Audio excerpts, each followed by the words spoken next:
Thank you, Matthew. As Matt mentioned before, the year is 1950, and it has been 5 years since the end of the Second World War, and political tensions are at an all-time high between the current leaders of the world, including China, the USSR, and America. New wars are beginning to form, such as the Cold War, and proxy wars of the Cold War, such as the Korean War, and this further rises political tensions. Now moving on to a resolution. Our group came to the conclusion that the Korean War was instigated by the US. However, they were not the first to invade. That was North Korea. And we will be looking through this through the lenses of China, America, the USSR, and Korea.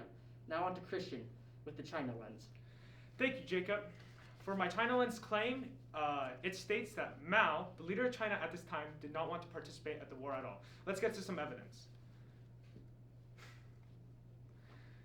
Mao recently elected a new leader of China at the end of World War II. At the end of World War II, there were several nationalist rebellions in China. And due to these nationalist rebellions, under this turmoil, Mao was elected leader of China. But since the nationalists did not get what they wanted, they had to flee to Taiwan and gain their independence there. Mao did not like that at all, and he was wanting to reunify Taiwan during the time of the Cold War. However, due to US placement of troops in Vietnam, Taiwan, and Korea, as you can see on this map, very close to China, invading China's privacy, Mao was not happy at all. As Xi Laobing states, who is currently a professor at University of Central Oklahoma, states that the United States intruded into and threatened China's security in 3 areas: Korea, Vietnam, and Taiwan. As said before, Mao was furious and did not like this at all. He had nothing to do with Korea at this time, and Mao did not want to participate at the war at all in Korea. Now moving on to Matthew for the American lens. Thank you, Christian. So there are many reasons why America started the Korean War, but the biggest ones are that America needed Korea to keep watch on other countries. They needed to bring back faith in their government after many events weakened its appearance, and we can see this in the way that they destabilized the relations between North and South Korea, making South Korea easy to invade. As I stated previously, Korea was the perfect place for the US at the time. It was near Russia, China, and Japan. There were many tensions between those countries after World War II. As you can see on this map, here's Russia, here's China, and here's Korea. The US is on the other side of the world. They needed a foothold to get into those countries and monitor them. For my next thing, I said that America needed to re-establish faith in its government after many events weakened it. Communism was gaining traction in America, and there was a split between the American people and the American government. We can see this with the Truman Doctrine. The American president, President Truman, issued a doctrine saying that America could aid any country that was under siege by communist ideals.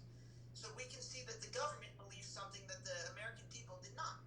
We can even see during the war, with the Truman-MacArthur controversy, a U.S. general openly denied an order from the U.S. president. That made many people lose faith in the government. And we can see it in the way that we can see how they destabilized relations between North and South Korea during this time. America had forced South Korea to hold an election to find their leader, separating North and South Korea even more than they were already. We can see that America did not supply enough weapons or troops to South Korea, while Russia just sent in tanks, weapons, and troops to North Korea. They claimed they could not protect South Korea if it was attacked. As you can see from my map, here is the US, and there is North and South Korea. If North Korea invaded South Korea, the US could not get there in time to protect it. So if America can't protect South Korea, and South Korea can't protect South Korea, who's going to protect South Korea? Now on to Joseph for a Russia lens. Thank you, Matthew. So the Soviet Union didn't want to participate in the war in fear of US intervention. And at the time, North Korea was controlled by Kim Il-sung. As you can see by this map, the 38th parallel was the split between North and South Korea. Kim Il-sung wanted to unify North and South Korea. He believed he had enough military strength to go through the 38th parallel and unify South Korea easily. He wanted the permission of the leading communist power at the time, which was Russia, ruled by Stalin. When Kim asked Stalin for permission, Stalin disagreed because he was afraid of U.S. intervention. The United States and the Soviet Union had rising tensions, especially because of World War II, and Russia didn't want to have a war with America. Once America removed their troops from South Korea, Stalin immediately allowed Kim to attack the South, and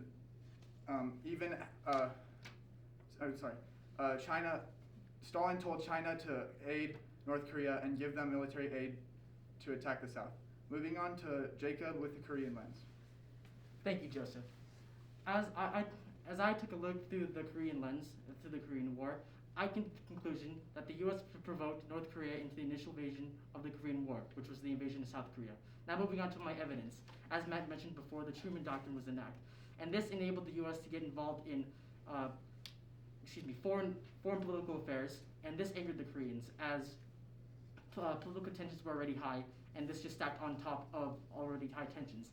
Along with the Truman Act came the deployment of U.S. troops in 1945, further angering the Koreans, once again adding on top of that tensions already formed through things such as the end of the Second World War, the Cold War, and now the new invasion of South Korea and the Korean War. Now moving on to our counter arguments. So, many people disagree with our resolution. They say, isn't war defined by the person that strikes first? And yes, North Korea invaded South Korea. They started the fighting. But, if America had not taken the actions that they did, North Korea would have never invaded, and the Korean War would have never happened. Now to our limitations with Christian. For our limitations, there's still a lot of conjecture on who started the Korean War.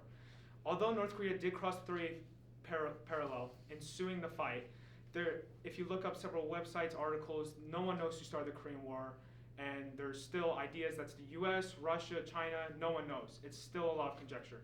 Now moving on to significance to Joey. Thank you, Christian. So why do we care about this question? Well, the result of the war is still debated, just as Christian just said.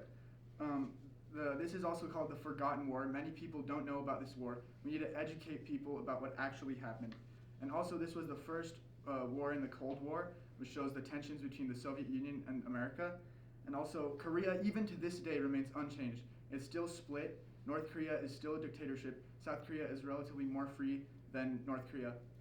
And in conclusion, even though Korea started the actual fighting of the war, America was the one who started the war. Thank you. Good work, guys. Let me ask you a couple questions here just to follow up on your research. And so let me go first online to Matt and ask, could you describe how the content of the team presentation was changed as a result of group discussion? I sure can. So, when we were first doing our original research, many of us had different ideas on who actually started the war. I thought America did it. I remember Christian thought Russia did it. I remember Joey thought Russia did it. But we discussed it after we read all our things, looked at our lenses, and we discussed it. And I said, I think America did it because, they needed the war. Korea was the perfect place. They purposely destabilized it. And Joey gave me his ideas and Christian gave me his ideas, and we talked about it. But we finally decided that America was the one that started the war. Excellent. All right. And then let me ask Joey, since you're right there, after reflecting on your colleagues' work, which one had the greatest impact on your overall understanding of the problem that the group identified? I believe Matthew's lens had the most impact on our entire presentation, since his lens was the American lens. We believed that America started the war. As Matt just mentioned, Christian, Jacob, and I thought that the Soviet Union started the war until Matthew convinced us that it was America. So that's why I think Matthew's lens was the most important in our presentation. Nice. All right. And then let me jump over to Christian. So Christian, in what way did you improve your ability to work in a group as a result of this seminar project? Well, before group projects weren't really a thing for me. Because I only trust myself, so my trust is unbreakable. So, but going through like the due dates and stuff, when they turn everything in on time, when they did all their work, like even though Jacob was like maybe a day late, it was still okay. We still got our work done, and it was just a fun time overall. Good, all right, and then lastly for his rebuttal, Jacob can go through and say, what was the strongest counter-argument to the solution or conclusion your team identified and why? I think definitely the strongest counter argument for us was the fact that everything was pointed towards other countries besides America. Like we all thought originally that the USSR had provoked North Korea into attacking South Korea with their provision of tanks, weapons, and other military goods into North Korea. But once again, through our discussions within our own lenses and just looking back, taking a look at all our research, we came to the conclusion that definitely it was the U.S., although they were not the first to attack. Nice, well, very good work, guys.